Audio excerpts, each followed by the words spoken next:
Hey, I'm Adam. I'm Bryan. Back with another episode of Buds and Suds. So we were just talking about this one the other day, 120 Minute IPA from Dogfish Head, 16.5%, so a little on the boozy side, just a little bit, depending on your definition of little.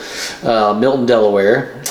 We had just had a barrel-aged IPA that was, barrel-aged for a while, and so we talked about how this one actually ages well. So looked and we hadn't actually reviewed it, so I thought I'd pull one out. This is from 17, if I remember correctly. Didn't have a fresh one, but then again, I don't know that it tastes different fresh versus with a little time on it. But it does age well, so let's do it. I've not had an aged one.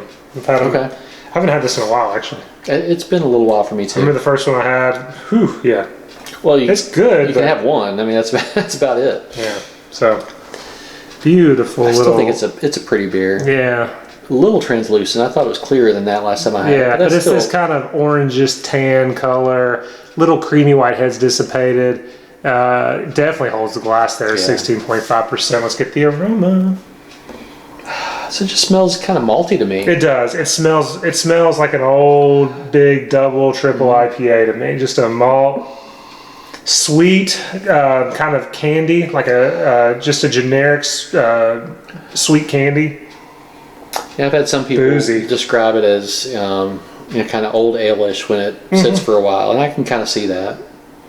And I may even say there's like a fruity hint to it, just a generic, kind of like a raisin, white grape, just this generic fruitiness to it. It doesn't, I've had old IPAs. It doesn't just smell like an old IPA to me. It actually smells still pretty good. All right. Can't wait to taste it. Thanks for bringing us over. Cheers. Cheers. Cheers, guys.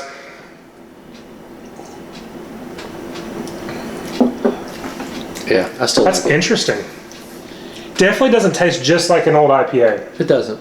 It doesn't. So it's candied sweet, but it's boozy. To me. Definitely had a burn.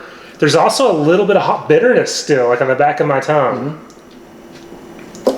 Yeah, I didn't look to see the IBUs of it, but I do remember, when I had it fresh, thinking that, it's kind of a strong, IBU bitterness flavor, but definitely has alcohol heat, like you're sipping on a cocktail.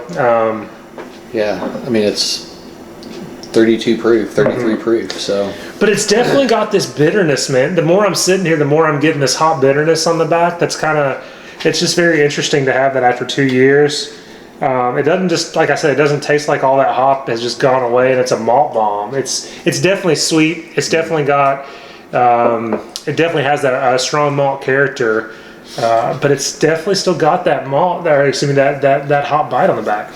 Yeah, I agree. And even the last time I had it fresh, I remember thinking that, it wasn't the super aroma IPA that, you expect from some. It's not really an East Coast. It's not really a West Coast to me either, even when it's fresh. It's really, I guess it does have some resin to it, the more I think about, the fresh one I had. Yeah. Which I don't really get much resinous hot flavor, but it's still sweet, boozy, malty. I still like it. On that last sip, I took a smaller sip and let it aerate a little bit as I was drinking. I got this kind of lemon candy, this lemon sweetness. You know those like lemon candies that have the sugar coating on them? Mm-hmm. Oh, yeah, so they're like that rough texture. So you got this lemon, the kind of tart fruitiness. I mean, this isn't really tart, but it has just a lemon quality to it. But the sweet, hard candy character. I keep thinking that when I'm drinking this, I'm thinking I'm eating a hard candy, but it's got booze all behind it. It's definitely got this big booziness, boozy, no matter and this hot bitterness. And for me, that hot bitterness is definitely in the back of the tongue going down. Yeah, I get more of that. I'm getting more and more of this lemon grapefruit. I mean, this is really complex and really good. I don't remember exactly what I thought of this fresh. I may try to track down a relatively fresh one. I don't think, I agree with you. I don't think it's that different.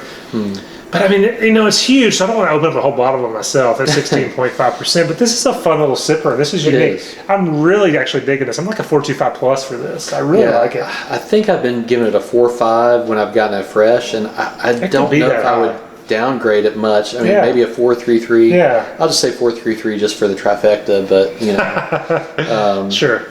I still like it. Yeah. You know, It's 2017. really good. It's aged well. I almost brought one of my first IPAs I made, which I just found some bottles as I was going through the cellar, but I thought it's just going to be bad. So, and this is still good.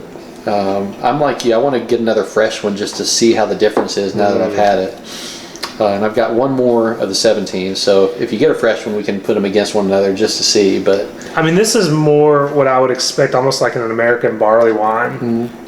Like I would go that direction because it's got this nice, sweet, complex flavor on the front. You know, this fruitiness, this sugary goodness, this canniness. I mean, it's not, and it hasn't. So I talked about the raisin fruit. I mean, you could almost pick up some of those notes as well that you think of with barley wine. But then it's got this nice hot bitterness on the back. This is really solid. I'm really enjoying this one. I can't wait to just sit and sip on this for a little bit. Yeah, well, we're gonna have to because it's 16.5%. But we're watching Minute Work tonight. Minute Work. If you haven't seen that 1980s classic starring Emilio Estevez and Charlie Sheen, check it out. Before he went crazy. Yeah, he was probably always crazy, but before it manifest, before it was evident to the rest of us. But he was awesome. Hashtag winning. All right. Anything else? Yeah, let's just sip on this one. Whew, that's a big one. Yeah, thanks for bringing this. Yeah, no problem. As always, guys, if you can have the beer you love the beer you have. Thanks.